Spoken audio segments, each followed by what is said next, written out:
চলে এসেছি একটা নতুন ভিডিও নিয়ে। আর আজকে যাকে নিয়ে কথা বলতে এসেছি সে হচ্ছে নান আদার দেন আমাদের ওয়াইটির স্বনামধন্য পাল পরিবার এবং দেবনাথ পরিবার।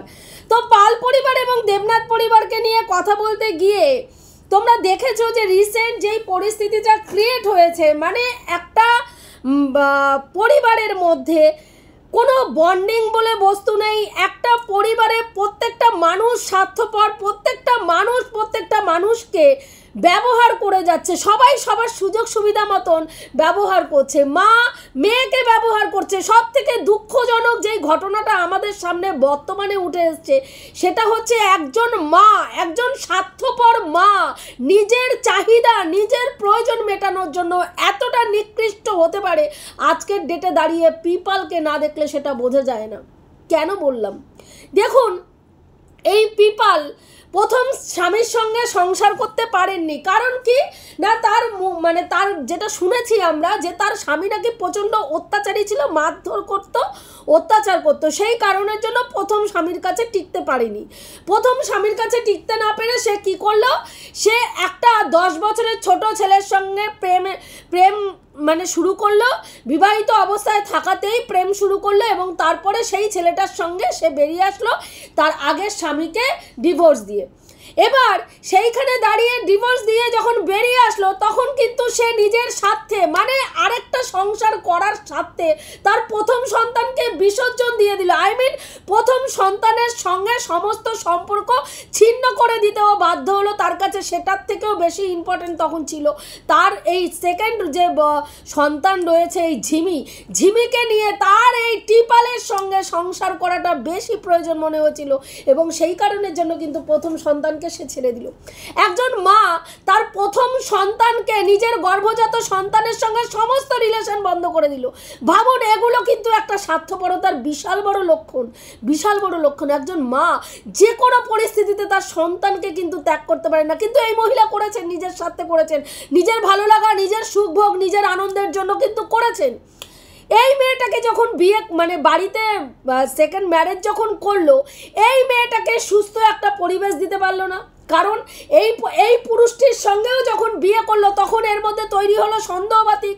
এই পুরুষকে কোনো মহিলার সঙ্গে উনি দেখতে পারেন না, যার সঙ্গেই তার স্বামী কথা বলে তার সঙ্গেই তার শারীরিক একটা সম্পর্ক উনি স্থাপন করে দেন এবং মনে করেন যে তার স্বামী এই মহিলার প্রতি আসক্ত। যেটা আমরা রিসেন্ট দেখেছি যে বাবলিদির মতন একজন মহিলা যে নাকি তার মেয়ের ভালো করতে এসেছিল, সেই মহিলাকে পর্যন্ত টিপালের সাথে শুইয়ে দিতে ওনার দ্বিধা হয়নি। সে তো অনেক বাইরের কথা, বাবলিদি বাইরের লোক বাদ দিন, আজকে একজন মা নিজের স্বার্থে ঘা লাগলে নিজের স্বামীর সাথে নিজের সন্তানকে সোশ্যাল মিডিয়ায় শোয়াতেও দুবার চিন্তা করে না। কতটা স্বার্থপর মা হলে এই ধরনের ঘটনা ঘটাতে পারে একবার বলুন তো।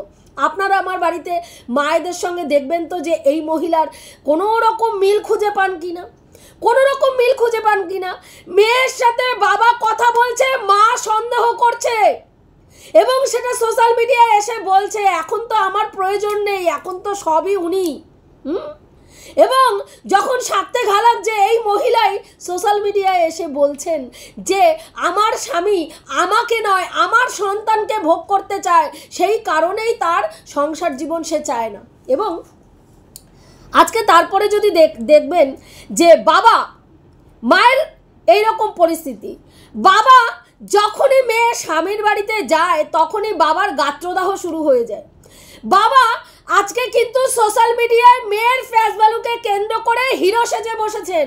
অনেক মানুষের কাছে এই ভদ্রলোক কিন্তু বাবা সেজে ঘুরে বেড়াচ্ছেন। অনেক অল্প বয়সী ছেলে মেয়েদের মধ্যে বাবা সেজে, একটা হিরো সেজে, একটা গুডি বাবা সেজে কিন্তু বসে রয়েছেন, যেটা আদৌ উনি নন। কারণ আমিও প্রথমে ভেবেছিলাম সত্যি এরকম বাবা হয় না, যে বাবা নিজের সন্তান পৃথিবীতে আসবে না জেনেও এই মহিলাকে বিয়ে করেছে, 3 মাস বয়স থেকে এই বাচ্চাটাকে মানুষ করেছে এবং যতবার ঝিমি বিপদে পড়েছে উনি ঝাঁপিয়ে পড়েছে। কিন্তু দেখলাম না, ওখানেও ওনার ওনার ইগো, আজকে উনি মেয়ের জীবনে অন্য কোনো পুরুষ মানুষ থাকুকই উনি চান না। ওনার মানে সমস্ত ধরন ধারণ দেখে আমার যেটা মনে হয়েছে, উনি কিন্তু মেয়ের জীবনে অন্য কোনো পুরুষের প্রাধান্যতা থাকুক উনি চান না। উনি চান মেয়ের জীবনে একটাই পুরুষের প্রাধান্য থাকবে, সেটা হচ্ছেন উনি। যেটা উনি প্রত্যেক সময় যখনই ঝিমি শ্বশুর বাড়িতে গেছেন ওনার গাত্রদাহের কারণ হয়েছেন, এবং ওনার জন্যই কিন্তু প্রথম থেকে আজকে এই সম্পর্কটা এতটা তিক্ততার জায়গায় দাঁড়িয়ে আছে, শুধুমাত্র এই পুরুষ মানুষটির জন্য, এই পুরুষ মানুষটির বদমাশি মেন্টালিটির জন্য। উনি সর্বক্ষণ চেয়েছেন যে মেয়ে শ্বশুর বাড়িতে সংসার করবে না, মেয়ের স্বামীকে আমি আমার অঙ্গুলি হেলনে নাচাবো, সেটা তো হয় না ভাই। সে একটা আলাদা স্বাধীন মানুষ, তাকে তুমি তোমার অঙ্গুলি হেলনে নাচাবে, সেই ছেলেটি তোমার অঙ্গুলি হেলনে নাচবে, তোমার কথা মতন উঠবে, তোমার কথা মতন বসবে, তোমার কথা মতন খাবে, তোমার কথা মতন পড়বে, তুমি রীতিমতন তার মাথার ওপরে ছড়ি ঘোরাবে। আজকে প্রথম যখন মেয়ে প্রেম করেছিল, আজকে প্রথম অবস্থায় থানা পুলিশ এই কোর্ট কাচারি, ছেলেটাকে জেলে ভরা, ছেলেটাকে জেল খাটানো, এই সব জিনিসগুলো যদি না করতো আজকে ওদের মধ্যে এই তিক্ততা তৈরিই হতো না। এবং সবার প্রথমে আমরা যদি দেখি নিরপেক্ষভাবে চিন্তা করে, যে সবার প্রথমে কিন্তু টিপাল নয়, সবার প্রথমে পিপাল নিয়ে এসেছিল তাদের ফ্যামিলির কেচ্ছাকে এই ওয়াইটির মার্কেটে।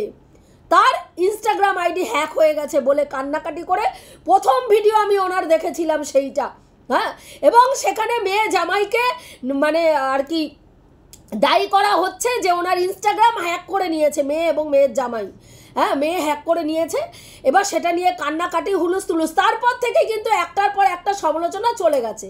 এবার আজকের ডেটে সমালোচকদেরকে এই পরিস্থিতির জন্য দায়ী করা হচ্ছে, কিন্তু নিরপেক্ষভাবে আজকে যে এই যে ঝিমির বোঝা উচিত যে আজকে না তো সমালোচকরা না ভিউয়ার্সরা কেউ আজকে ওর পরিস্থিতির জন্য দায়ী না। ওর পরিস্থিতির জন্য ও দায়ী, ওর পরিস্থিতির জন্য ওর বাবা মা দায়ী।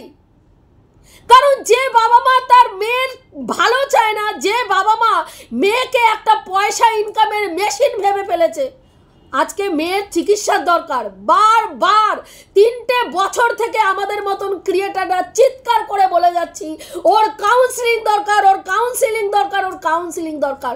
এখান দিয়ে ঢোকাচ্ছে, ওখান দিয়ে বের করছে।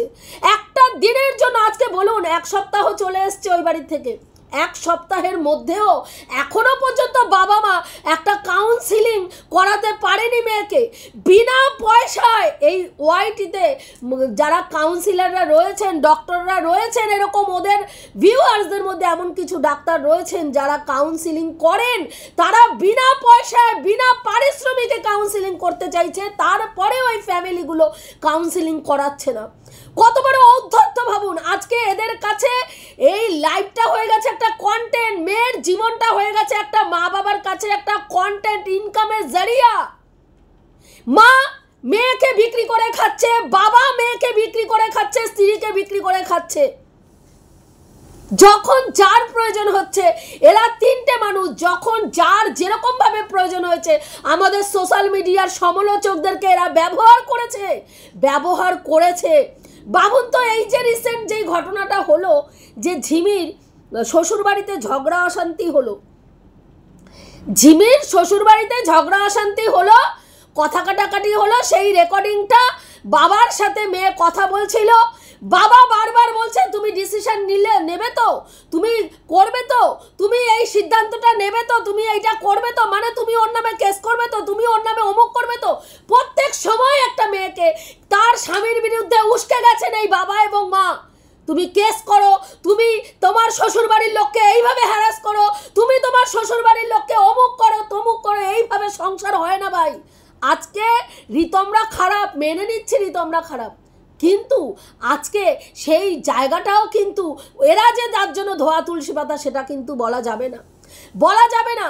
আজকে প্রত্যেকটা সমালোচককে সেই রেকর্ডিংটা কোথায় চালিয়ে দেওয়া এনে বাবা কি করলো, সমালোচকদের হাতে তুলে দিলেন। কোনো দরকার ছিল না, কোনো দরকার ছিল না। যেখানে এতটা তিক্ততা চলছে, যেখানে এতটা তিক্ততা চলছে সম্পর্কের মধ্যে, ছেলেটার জীবনে তার এক্স ওয়াইফ গেড়ে বসে আছে, মেয়ে তার জায়গা তৈরি করতে পারছে না শ্বশুরবাড়িতে।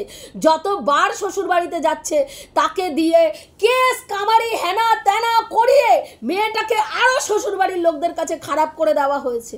আজকে বলুন তো, একাধিক কেস দিয়ে ছেলেটার ইনকামের রাস্তা বন্ধ করে দিয়ে ঠুটো জগন্নাথ করে ঘরে বসিয়ে দেওয়া হয়েছে। সেখানে দাঁড়িয়ে সেই পরিবারের মানুষরা, সেই স্বামী কখনো সেই স্ত্রীকে ভালোবাসতে পারে না? ভালোবাসা সম্ভব নাকি তাদের মধ্যে সেই মানে সৌন্দর্য যে সম্পর্কটা, স্বামী স্ত্রীর যে সুন্দর বন্ডিং যেটা হয় সেটা সম্ভব? আজকে মেয়েটা যেখানেই গেছে মেয়েটাকে একটা ইনকামের জারিয়া হিসাবে ধরা হয়েছে। আজকে যদি আপনারা নিরপেক্ষভাবে দেখেন, মেয়েটা যখন বাপের বাড়িতে থাকে মা তাকে ইনকামের জারিয়া হিসাবে ব্যবহার করে, মেয়েটি যখন শ্বশুর বাড়িতে থাকে স্বামী তাকে ইনকামের জারিয়া হিসাবে, মেশিন হিসাবে বিক্রি করেন। এবং শুধু তাই নয়, স্বামীর পরিবারের লোকরা পর্যন্ত, মাসি শাশুড়ি, পিসি শাশুড়ি যারাই আসেন তারাই মেয়েটার মুখের দিকে ঘন্টার পর ঘন্টা ক্যামেরা ধরে রেখে তাদের চ্যানেল গ্রো করতে ব্যস্ত থাকে। এবং মেয়েটার দুর্ভাগ্য এটা বলবো, মেয়েটার জীবনে যারাই আসে তারাই শুধু তাদের চ্যানেল গ্রো করতে, তাদের ইনকামের ধান্দায় আসে। আজকে মেয়েটার ট্রিটমেন্ট, মেয়েটার ভালো থাকা, মেয়েটাকে সুস্থ করার একটা মানুষের মানসিকতা নেই। না শ্বশুরবাড়ির লোকদের আছে, না বাপের বাড়ির লোকদের আছে। শ্বশুরবাড়ির লোকদের কথা বাদ দিন, তারা থার্ড পার্সন।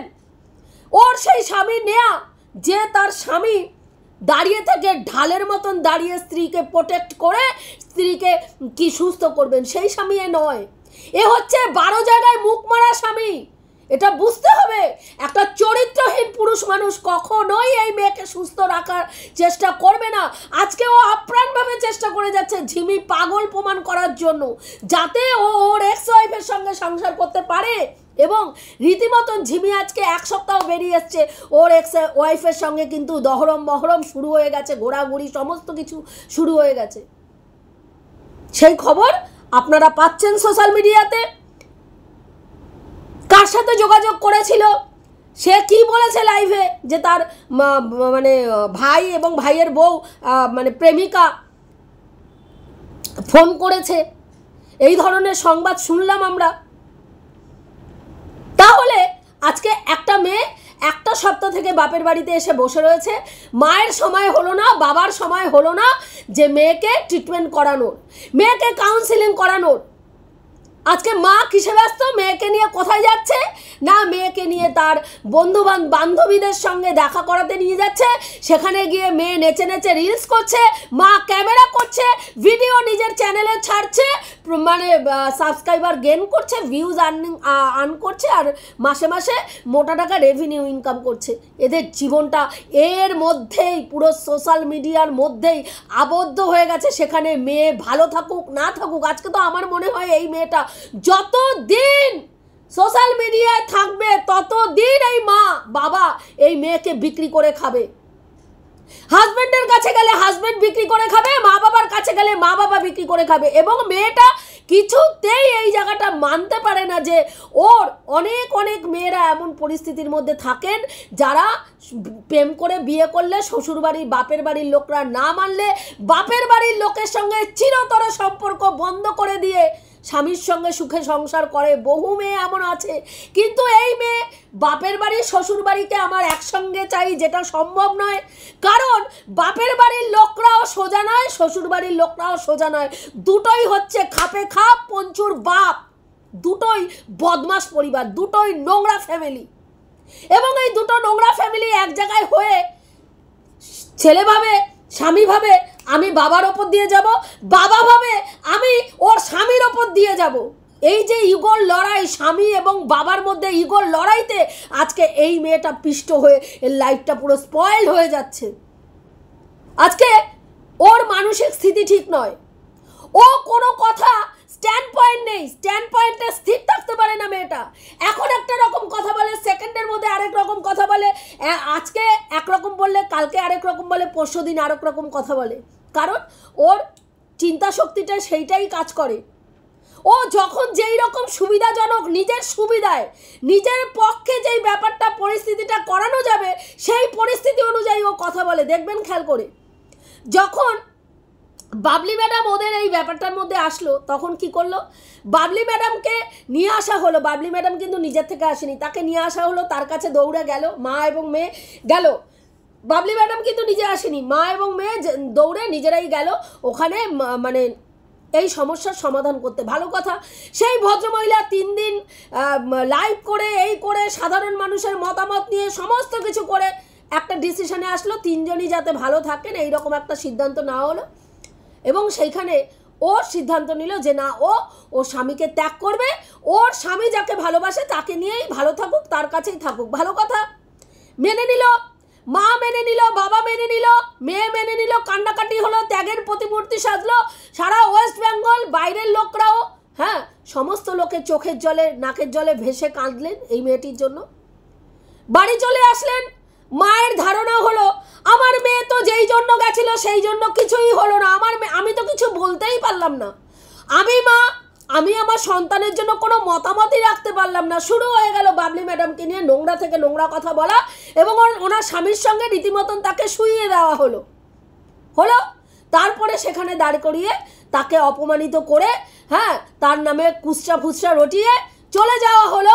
হ্যাঁ, এই ব্যাপারটা নিয়ে চলে যাওয়া হলো আমাদের মানবাধিকার দিদির কাছে। মানবাধিকার দিদির কাছে গিয়ে কান্নাকাটি করে, তিনিও কিন্তু আসেননি এই ব্যাপারটাতে, তাকেও ডেকে নিয়ে আসা হলো, কান্নাকাটি করে, হ্যাঁ, আমাদের জাস্ট দিদির কাছে ফোন নাম্বার চেয়ে যোগাযোগ করে তার সঙ্গে কথা বলে এর মধ্যে ঢোকানো হলো, ইনভলভ করা হলো। তারপরে শুরু হয়ে গেল, যখন এই মেয়েকে নিয়ে আমাদের মানবাধিকার দিদি দিয়ে আসলেন ওর শ্বশুর বাড়িতে। কতদিন উনি কিছু শর্ত রেখেছিলেন, বলেছিলেন যে 3 মাস মনে হয় এই পিপালকে ওই বাড়িতে যেতে না, মেয়ের সঙ্গে যোগাযোগ রাখতে না, মেয়ের সঙ্গে কোনো রকম কনভারসেশনে যেতে না। কিন্তু উনি একটা কথাও শোনেননি।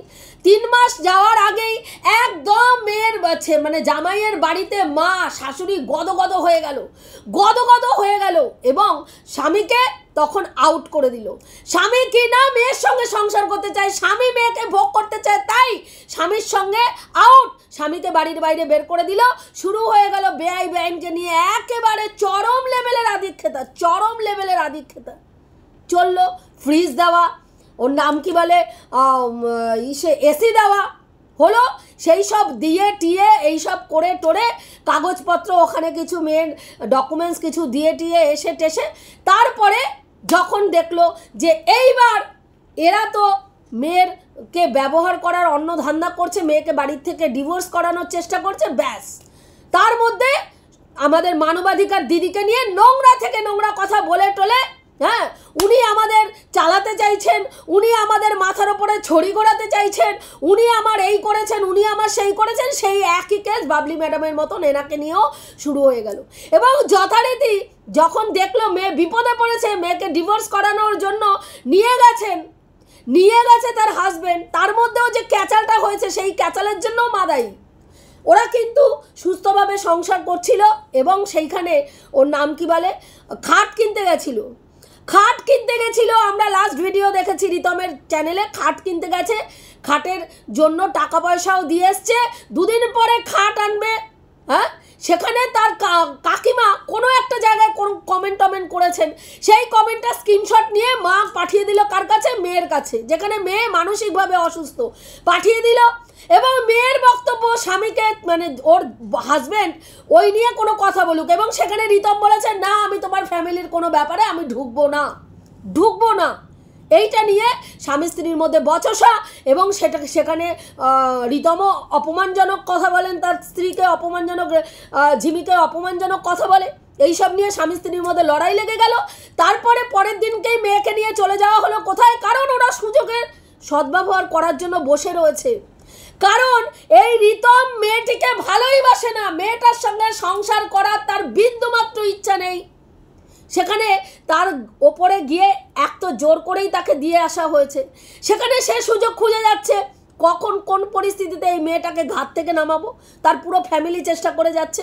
এবং যথারীতি সেই জায়গায় কি করা হলো, মেয়েকে নিয়ে ডিভোর্সের ওখানে চলে যাওয়া হলো।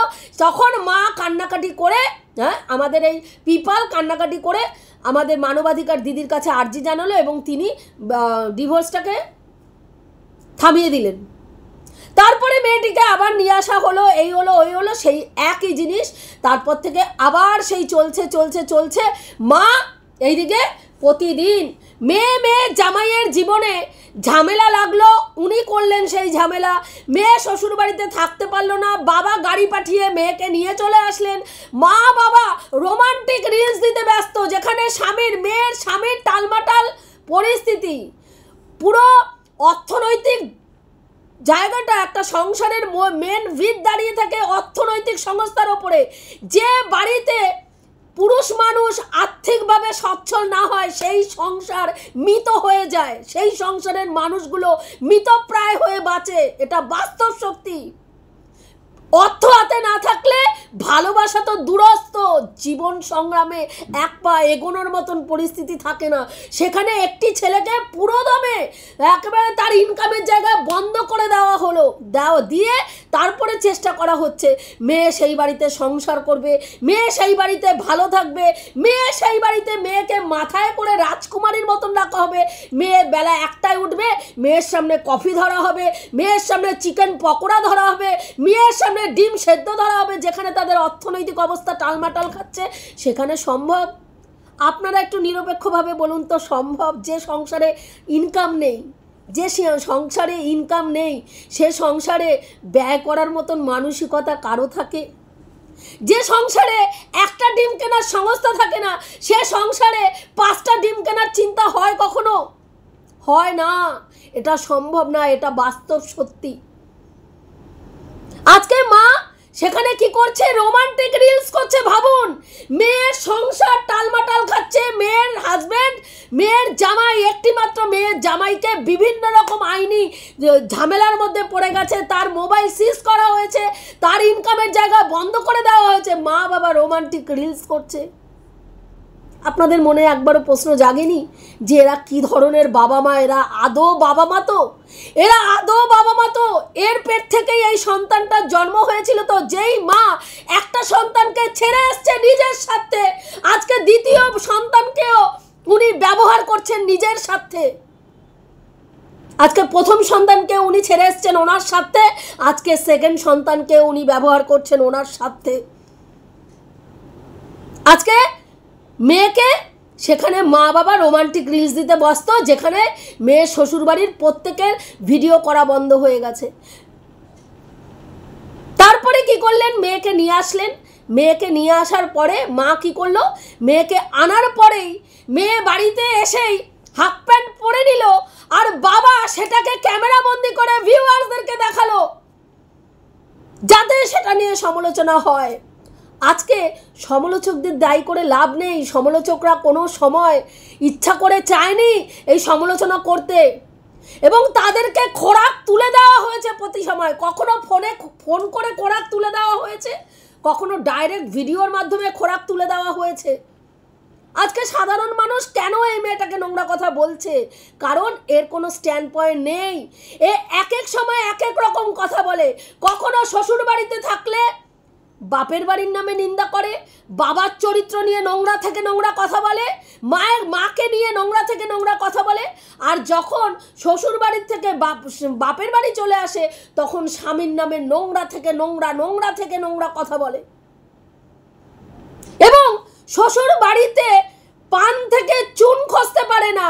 প্রত্যেকটা ঘটনা, প্রত্যেকটা কথা এই মেয়ে ফোনে ফোনে তার মাকে জানায়, এবং মা সেগুলো সমালোচকদেরকে ফোন করে করে জানায়, আমার মেয়েকে এই বলেছে শাশুড়ি, আমার মেয়েকে শাশুড়ি এই বলেছে, জামাই এই বলেছে, শ্বশুর এই বলেছে।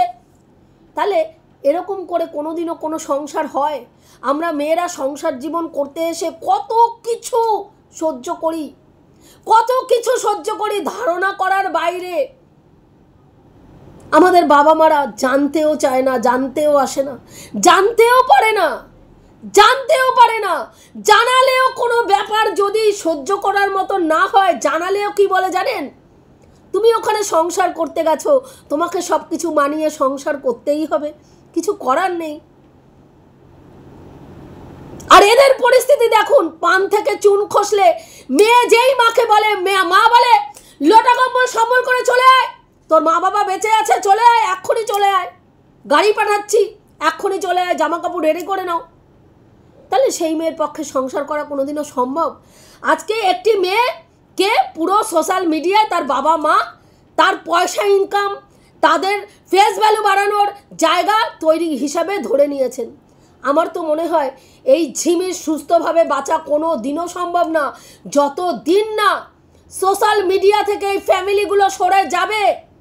এই পিপালের পরিবার এবং এইদিকে ওর নাম পাল পরিবার, দুটো পরিবারই সোশ্যাল মিডিয়া থেকে যতদিন সরে না যাবে এই মেয়ের স্বাভাবিক জীবনযাপন কোনোদিনও সম্ভব না। সোশ্যাল মিডিয়ায় থাকলে এই মেয়ে স্বাভাবিক জীবনযাপন কোনোদিনও করতে পারবে না। ঝড় কখনো না কখনো কোনো না কোনো দিক থেকে উঠবেই, কারণ এর মানসিক স্থিতি ঠিক নেই।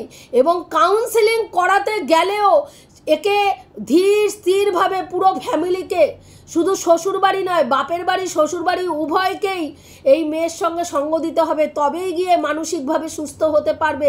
আর সেটা অসম্ভব জায়গায় দাঁড়িয়ে রয়েছে। জানি না সেটা আমাদের মানবাধিকার দিদি করে দেখাতে পারবেন কি না। খুব কঠিন একটা জায়গা পরিস্থিতি তৈরি হয়েছে। যদি করে দেখাতে পারেন তাহলে ভীষণ আনন্দিত হব যে না, সত্যি একটা মেয়ে সুস্থভাবে জীবনযাপন করার একটা পরিবেশ পেয়েছে। এটুকুই বলার ছিল। রাখছি, দেখা হবে নেক্সট ভিডিওতে। প্রত্যেকে ভালো থেকো, তনুশ্রীদির পাশে থেকো। এখনও যারা আমার চ্যানেলটা সাবস্ক্রাইব করেনি অবশ্যই করে দিও। আর যদি ভিডিওটা ভালো লাগে লাইক কমেন্ট শেয়ার অবশ্যই করো।